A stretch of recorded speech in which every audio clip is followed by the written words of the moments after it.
কাজ করতে গিয়ে জাফর ইকবালের সঙ্গে প্রেমের সম্পর্ক জড়ান ববিতা।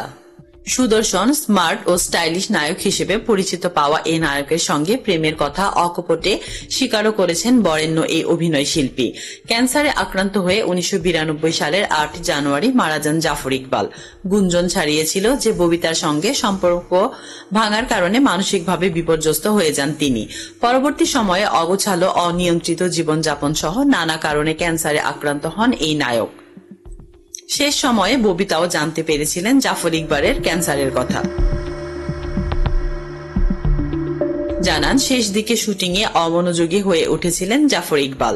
শুটিং এ দেরি করে আসা থেকে ঠিকমতো সময় দিতেন না তিনি। তাই ওই সময়ের অনেক প্রযোজক তাকে সিনেমায় নেওয়ার ঝুঁকি নিতে চাইতেন না।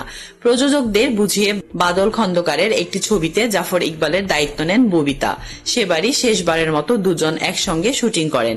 শুটিং সেটেই অনেকদিন পর তাদের দেখা হয়। দুদিন শুটিং হয়েছিল সিনেমাটির। শুটিং এর একটি দৃশ্য ছিল এরকম: হাসপাতালের বিছানায় শুয়ে আছেন জাফর ইকবাল আর ববিতা চিকিৎসক। সেদিন সত্যি সত্যি শরীরে ক্যান্সার নিয়ে হাসপাতালের বিছানায় শুয়ে অভিনয় করছিলেন জাফর ইকবাল।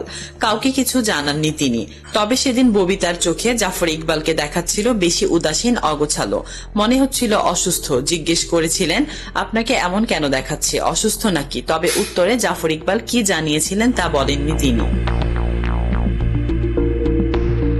এর কিছুদিন পর অসুস্থ হয়ে হাসপাতালে ভর্তি হন জাফর ইকবাল।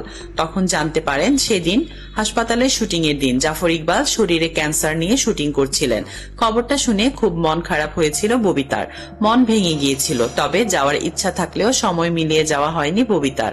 সাহসেও কুলায়নি। একদিন হঠাৎই আসে মৃত্যু সংবাদ। মরদেহ এফডিসিতে নিয়ে আসা হলো শেষবার। জাফর ইকবালকে দেখতে যান ববিতা। শোনা যায় সেদিন সাদা শাড়িতে এফডিসিতে জাফর ইকবালকে বিদায় দিতে আসেন ববিতা।